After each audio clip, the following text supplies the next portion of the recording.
Nearest and dearest children of mine, how are you? I hope you are fine by the grace of Almighty Allah Rabbul Alamin. I want to show. Okay, today I would like to teach you about WS question. This homework I gave you on 16 August 2020. Now this time I am going to solve of this. যাই হোক, তোমাদের homework দিয়েছিলাম 16/8/2020। আমি এই homework যে প্রশ্নগুলো দিয়েছিলাম তার সমাধান দিব, একটু লক্ষ্য করো আর মিলিয়ে নাও যে ঠিক আছে কি না। এখানে he did it yesterday, he did it yesterday, সে এটা গতকাল করেছিল। এখানে দুইটা পদ্ধতি এর উত্তর দেওয়া যায়। একটা সাবজেক্ট থার্ড পারসন সিঙ্গুলার আর প্লুরাল। সাবজেক্ট যদি থার্ড পারসন সিঙ্গুলার বা প্লুরাল নাম্বার হয় তাহলে ডব্লিউএস কোশ্চেন তৈরি করার সময় এর পরিবর্তে বসে হো। হো ডিড ইট yesterday। আর সেন্টেন্সের শেষে তোমাকে কি করতে হবে? প্রশ্নবোধক চিহ্নটা দিতে হবে। হি ডিড ইট yesterday এর পরিবর্তে হো ডিড ইট yesterday, সে গতকাল এটা করেছিল। আর প্রশ্ন হলো কে গতকাল এটা করেছিল। আবার এখানে yesterday হলো সময়, অ্যাডভার্ব অফ টাইম। এখন এটাকে বিকল্পভাবে লিখতে পারো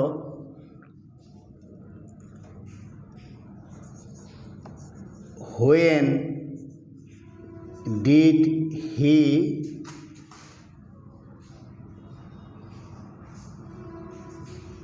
do it, when did he do it, সে এটা কখন করেছিল। এটা হলো past indefinite tense. Past indefinite টেন্সে ইন্টারগেটিভ সেন্টেন্স তৈরি করতে গেলে সাবজেক্টের পূর্বে ডিড বসে। এই yesterday পরিবর্তে আসলো when, পাস্ট ইনডিফিনিট টেন্স, তাই আসলো ডিড, তারপর সাবজেক্ট। যখন ডিড থাকবে প্রশ্ন করার সময়, যখন সাবজেক্টের পূর্বে ডিড থাকবে, উত্তর লেখার সময় সাবজেক্টের পরে যে ভার্ব থাকবে ওই ভার্বের বেস ফর্ম হবে। তারপরে কোশ্চেনটা দেখো, Rana reads in class 6। Rana class 6-এ পড়ে। এটাও দুইটা পদ্ধতি প্রশ্নটা করা যায়। এটাও থার্ড পারসন, এই জন্য এর পরিবর্তে ব্যবহার করলাম who. Reads in class 6, who reads in class 6, কে ক্লাস 6-এ পড়ে। উত্তর রানা রিডস ইন ক্লাস 6। এখন এটাকে অন্যভাবেও লিখতে পারো। এটাকে আমরা এইভাবে লিখতে পারি, what class does Rana read, অর্থাৎ রানা কোন ক্লাসে পড়ে। Rana reads in class 6। তারপরে কোশ্চেন আসো, we should respect our teachers. আমাদের উচিত আমাদের শিক্ষকদের সম্মান করা। এখানে আনতে পারো হোম।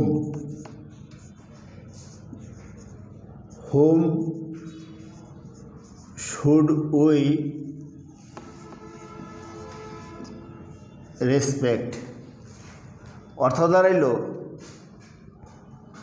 কাদের সম্মান করা উচিত, মানে আমাদের উচিত কাদের সম্মান করা। এখানে অবজেক্ট, এই রানা সাবজেক্ট, সাবজেক্ট থাকলে তার পরিবর্তে হো। এখানে হি সাবজেক্ট, তার পরিবর্তে হো। আর যদি অবজেক্ট থাকে তাহলে অবজেক্টের পরিবর্তে ব্যবহার করব আমরা হোম। কারণ হো এর অবজেক্টিভ কেস হোম আর পসেসিভ কেস হলো হোস। সাবজেক্ট থাকলে হো আর অবজেক্ট থাকলে অবজেক্ট উঠে যাবে, তার পরিবর্তে ব্যবহার করব home. Number 4, I live in Tangail. আমি টাঙ্গাইলে বসবাস করি। এখন আগেই বলেছিলাম প্রশ্নে ইউ থাকলে উত্তরে আই, প্রশ্নে ইউর থাকলে উত্তরে মাই, অ্যান্ড উত্তরে যদি আই থাকে তাহলে প্রশ্ন করার সময় হবে ইউ। এখানে হলো স্থান বা জায়গা। স্থান বা জায়গা যদি থাকে প্রশ্ন করার সময় সেন্টেন্সের শুরুতে আসবে where. Do, present indefinite tense do, এই আই হলো you. Where do you live, তুমি কোথায় থাকো বা কোথায় বাস করো? I live in Tangail. এই টাঙ্গাইল হলো one kind of place. Place থাকলে প্রশ্ন করার সময় ওই প্লেসের পরিবর্তে ইন্টারগেটিভ সেন্টেন্সের শুরুতে আসবে হোয়ার। তারপর number 5, he wants to be teacher. সে শিক্ষক হতে চায়।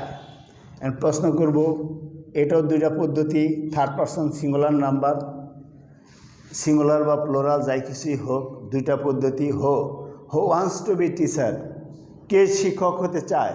He wants to be a teacher, সে শিক্ষক হতে চায়। আবার যদি আমরা এভাবে লিখি, what does he want to be? What does he want to be, সে কী হতে চায়? He wants to be a teacher. এখন এই সাবজেক্টের পরে ভার্বের সাথে যদি এস বা ইয়েস থাকে, কোশ্চেন তৈরি করার সময় তার পরিবর্তে আসবে হলো ডাজ। ডাজ এরপরে আসবে সাবজেক্ট।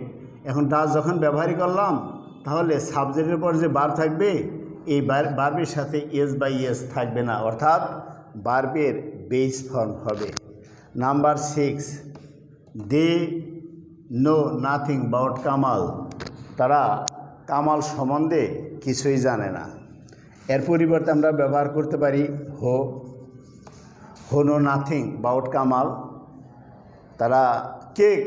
হো নো নাথিং অ্যাবাউট কামাল, কারা কামাল সম্বন্ধে কিছুই জানে না?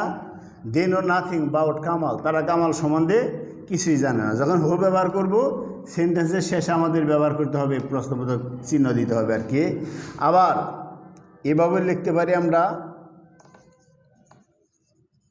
হোয়াট ডু দে নো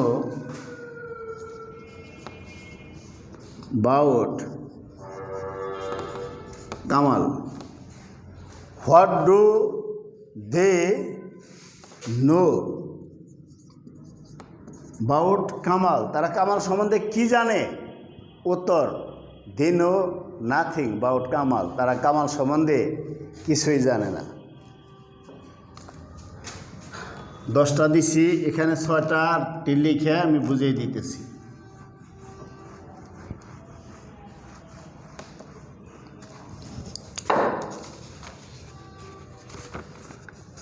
সাত number,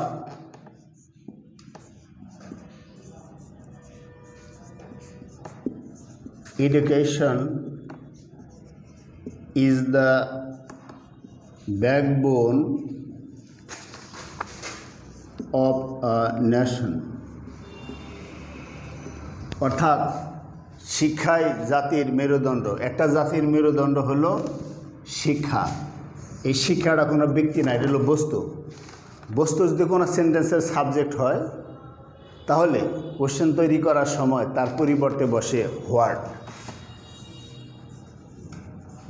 what is the backbone of a nation. অর্থাৎ দাঁড়াইল একটা জাতির মেরুদণ্ডটা কি? Education is the backbone of a nation, শিক্ষাই জাতির মেরুদণ্ড। এখন প্রশ্ন হলো জাতির মেরুদণ্ডটা কি? বস্তু। বস্তু যদি কোনো সেন্টেন্সের সাবজেক্ট হয় তাহলে কোশ্চেন তৈরি করার সময় তার পরিবর্তে হোয়াট বসে। ব্যক্তি যদি কোনো সেন্টেন্সের সাবজেক্ট হয় আর ওই ব্যক্তি যদি থার্ড পারসন হয় তাহলে কোশ্চেন তৈরি করার সময় ওই ব্যক্তির পরিবর্তে হো বসে। Number 8, you should solve the problem.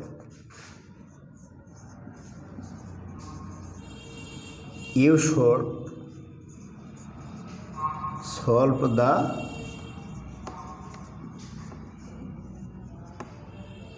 problem. এখন এখানে প্রশ্ন করব, উত্তর আছে কি আছে? You should solve the problem, অর্থাৎ তোমার উচিত সমস্যাটির সমাধান করা। প্রশ্ন যদি করি, what should you do? What should you do, তোমার কি করা উচিত? উত্তর, you should solve the problem.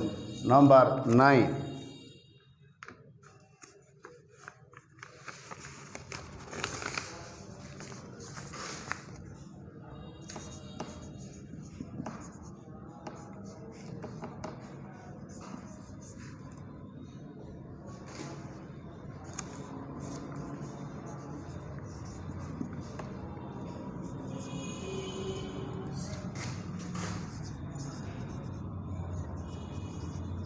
Sheikh Mujibur Rahman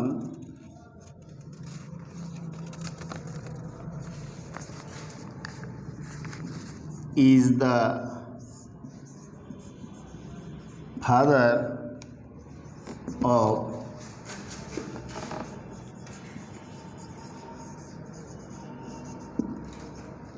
বাঙালি বা Bengali nation. Sheikh Mujibur Rahman is the father of Bengali nation অথবা বাঙালি নেশন অথবা বাংলা নেশন। শেখ মুজিবুর রহমান বাংলা জাতির জনক, অর্থাৎ বাংলা জাতির জনক হলো শেখ মুজিবুর রহমান। এটা হলো একটা নাম, থার্ড পারসন, হোক সে সিঙ্গুলার হোক সে প্লুরাল। যখন আমরা কোশ্চেন তৈরি করব এর পরিবর্তে ব্যবহার করব হো। তা এটা উঠে গেল, who is the father of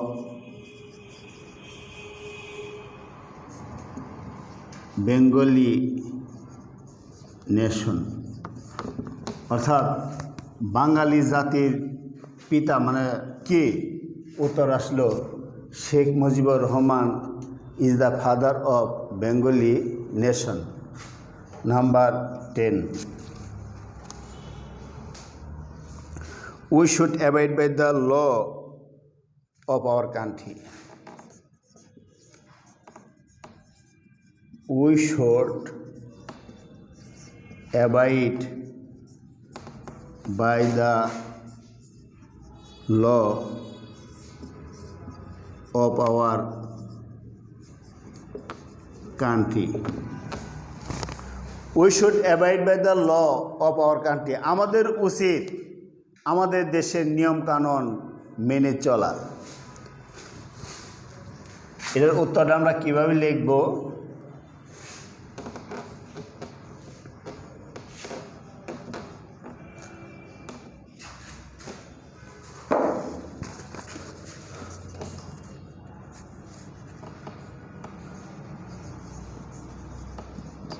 What should we do? What should we do? আমাদের কি করা উচিত? We should abide by the law of our country. আমাদের দেশের নিয়মকানুন মেনে চলা উচিত। আর গত ক্লাসে বোঝানোর সময় আমি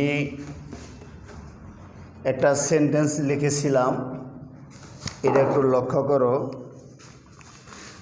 ওই সময় ওই ছিল সিরিয়াল নাম্বার ছিল 6। এখানে লেখা, I get up early in the morning, আমি সকালে সকালে ঘুমের থেকে উঠি। আর্লি ইন দ্য মর্নিং এ দ্বারা বোঝাইছে টাইম, কাজে উত্তরটা হবে when do you get up, when do you get up, তুমি কখন ঘুমে থেকে ওঠো, তুমি কখন ঘুমে থেকে ওঠো, এর অর্থ হলো তুমি কখন ঘুমে থেকে ওঠো। I get up early in the morning, কিন্তু এই হোয়েনের জায়গায় লিখছিলাম হোয়াট। হোয়াট লিখছি ঠিক আছে, হোয়াট লেখাটা ঠিক আছে, কিন্তু আবার কথায় বলে গেছে সময়। তাহলে এটা হলো adverb of time. Adverb of time যদি অ্যাসার্টিভ সেন্টেন্সে থাকে, কোশ্চেন তৈরি করার সময় অ্যাডভার্ব অফ টাইমটা উঠে যাবে, তার পরিবর্তে আসবে হোয়েন। এই হোয়াট নয়, হোয়াট দেবা না, দিতে হবে হোয়েন। বলছে ঠিক, কিন্তু লেখার সময় মানে হোয়েন বসাইলে সেন্টেন্সটা হতো, কিন্তু লিখছে হোয়াট। কাজেই তোমরা একটু ভালোভাবে পড়বা। সময় কিন্তু the time is getting closer, সময় কিন্তু ঘনিয়ে আসছে। আর যদি কোনো প্রকার সমস্যা থাকে, আমাদের শ্রদ্ধেয় প্রধান শিক্ষক জনাব এম.এ. জলিল স্যারের কাছে থেকে সব জেনে নিবা। আর তারপরে যদি মনে করো যে না, তাহলে যে আমার ফোন নাম্বার দিলাম,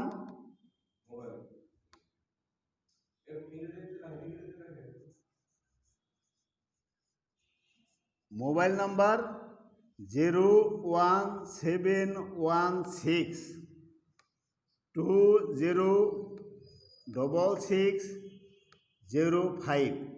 যদি কোনো প্রকার সমস্যা মনে করো, তাহলে এই নাম্বারে ফোন দিয়ে সমাধানগুলো জেনে নিবা।